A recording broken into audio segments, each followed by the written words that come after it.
seeing somebody actually say the words, like, your stillbirth wasn't nearly as bad as my experience, just like, even though it wasn't directed at me, was just infuriating.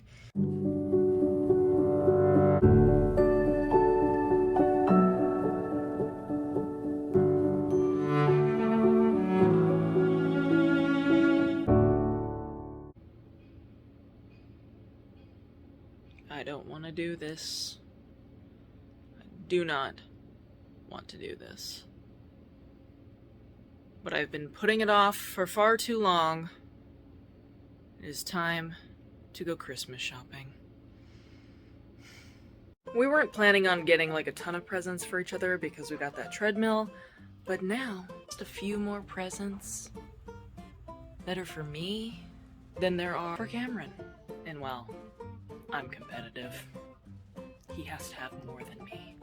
Or I have to get him more than he gets me, if that makes any sense.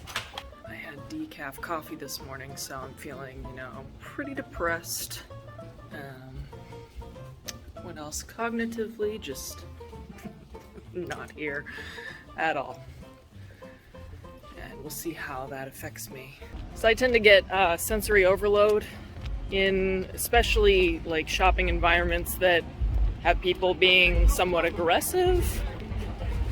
Just lots of people and aggressive shoppers can tend to be a little bit much for my brain to handle. But hopefully, it's early on a weekday, so maybe it won't be so crazy.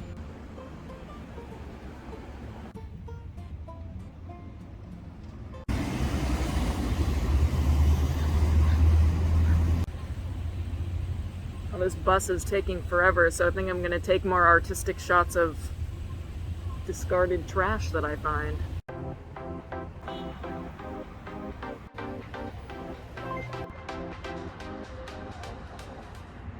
I feel like Wes Bentley's character in American Beauty.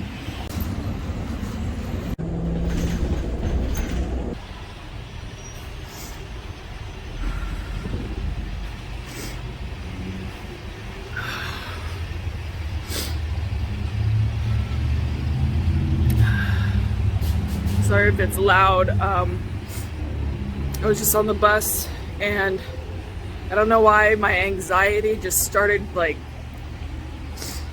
just going up really fast. And I didn't understand why. I just kept, why is this happening? What's going on? Why is this happening to me? And then I realized because this is the street that we took the morning that my daughter died. It's the street we took to go to the hospital, and it's like my mind, like I wasn't even conscious that this street could potentially be a trigger for me. It was like my body knew, though. It's like my body knew before my mind did. And so I just had like this PTSD attack. It's fine. This feeling is gonna pass.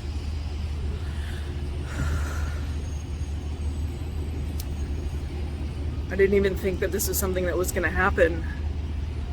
This shopping center is right across the street from the hospital that I went to deliver her.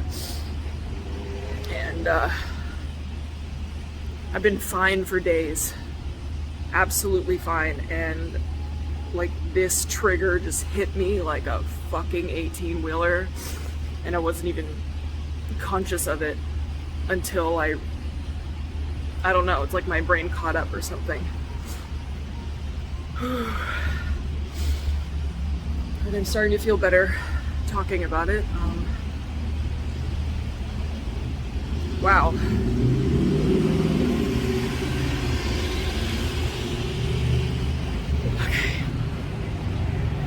And then try to enjoy my shopping now.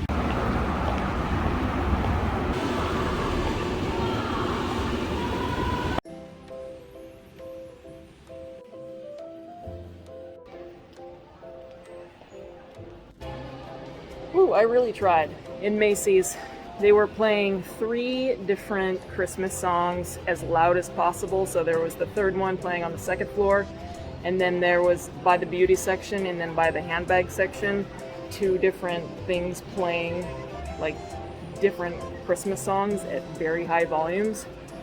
And that, coupled with like the bright lights and just, you know, everything bright and flashy around me, was just like, whew, too much for my mind to take in. So I have like this sensory overload, and if you're somebody who's like sensitive to stimulus like I am, it kind of feels like nails on a chalkboard, like in your eyes and in the back of your skull and everything. So this is how Christmas shopping feels to me. And this is why I don't like it, especially if there's like a lot of people around as well, and if they're feeling particularly aggressive for any reason. So, off to a good start. I mean, at least the mall itself isn't playing anything, so that is a huge plus.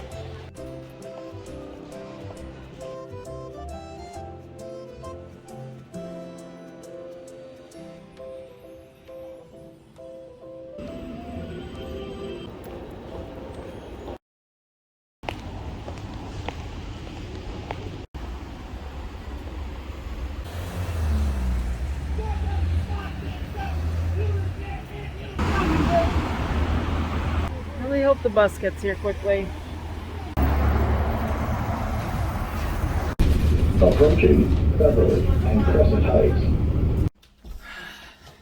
My agent just sent me an audition. It has to be turned in bright and early in the morning. Yeah. And I'm too tired to do that right now, so I'm gonna get up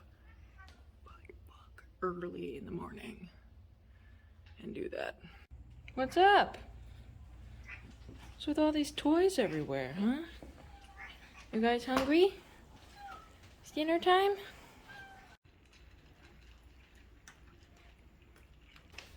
Anyway, I'm gonna wrap Cameron's presents. It's the next morning, and I have a lot to do. I have to move the tree and all the gifts in the hallway, pull down the backdrop. I have to stain my hair more red because they want the hair really red for the audition. And I have to do all of that by 10 a.m.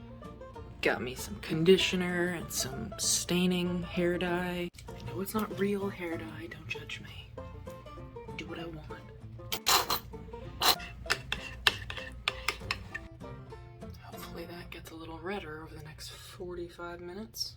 Well, while I wait for my hair to properly get stained, I'm just going to talk a little bit about something that popped up in my stillbirth and infant loss group last night that I'm in. A woman recently joined who lost her baby to SIDS, and she came on there and was very, I think it was her first post, very angrily posting about like, I'm really sick of people who have miscarriages and stillbirths thinking that their loss is anywhere near as bad as mine. And it really just rubbed me the wrong way. Because first of all, I don't think loss should be compared at all. Loss is loss is loss. It doesn't matter what gestation or how old your child was. Loss frickin' sucks. It really sucks. And as you saw yesterday, I had a panic attack just being on the same street that I had been on driving, you know, to the hospital when I found out that my daughter passed away. Yeah, it's not fair. I really hate the whole like thing of, well, at least you did this. At least you didn't have to meet your daughter and, you know, and get to know her and love her laugh and her smile and stuff, and then have that all taken away from you. But I could very well turn around and say, at least you got to see her smile. At least you got to see her eyes. And you know what I mean? Like, we can do this at least one-upping shit forever. Like, it can, at least you have limbs. At least you can breathe without a machine. You know what I mean? Like, I don't like this whole thing of like comparison, of competition. It's not a competition. We should not be comparing our losses and thinking that one is worse than the other, because it sucks all around for everyone. It really, really sucks all around for everyone, and everyone deals with their grief differently. And I know that her post ended up being taken down because it is a rule that you're not supposed to compare loss in these groups. So that was squashed quickly.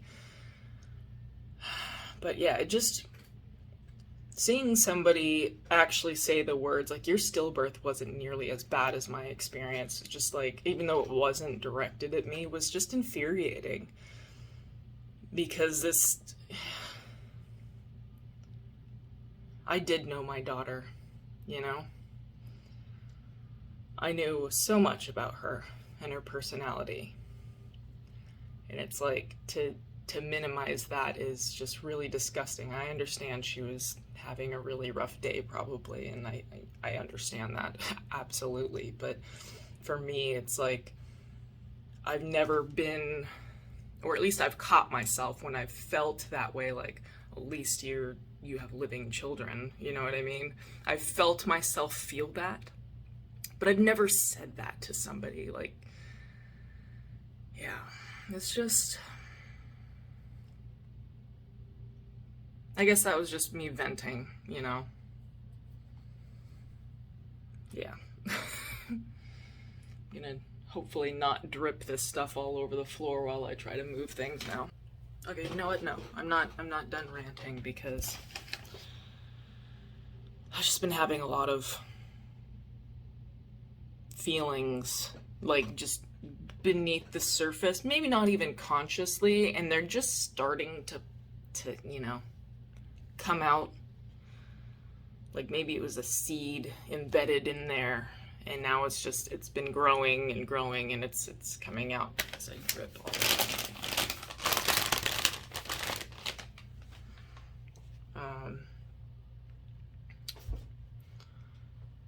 But lately I've been feeling somewhat like a pariah.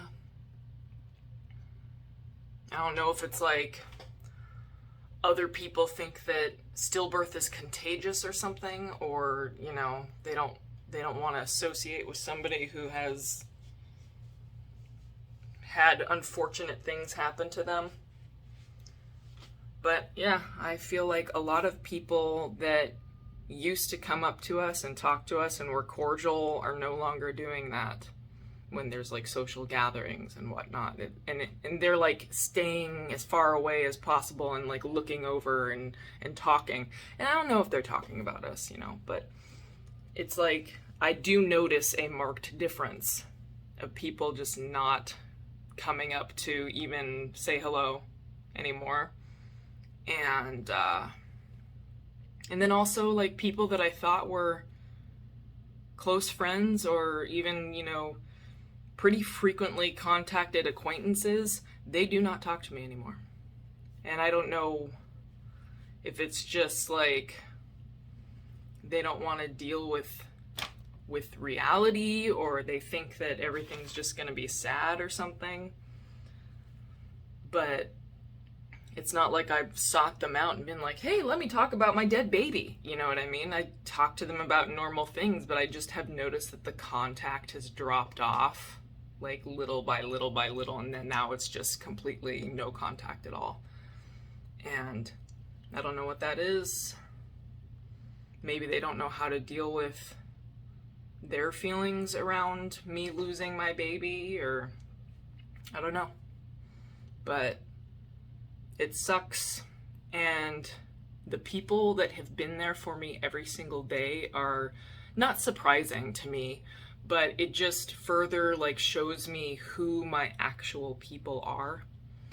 And people that I thought were my people just really aren't my people.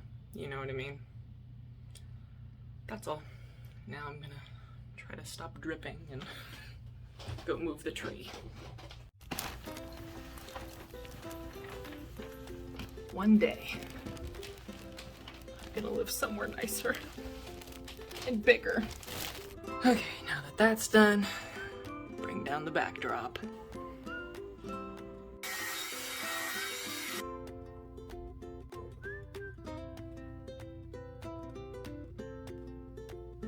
Boom! Oh, darling, where have you been hiding this whole time? I have to have nightclub makeup and be coming out of a club, so... But first I'm gonna eat, and then I'm gonna shoot, because I cannot think straight when I am hungry. Just a lazy meal, but I really don't have the time. I just sent Kameron a picture of me all made up. He's like, saved. And I was like, I know, I forgot this. Sometimes I can look pretty good. He's like, I know, you can be drop dead gorgeous sometimes. It makes my heart ache. And I was like, yeah. Sorry I look like a troll most of the time. Okay, let's get it over with. That's a wrap. Well, I am going to edit that and send it off to the client, and then I have to take something to the post office, but I will see you in the next one.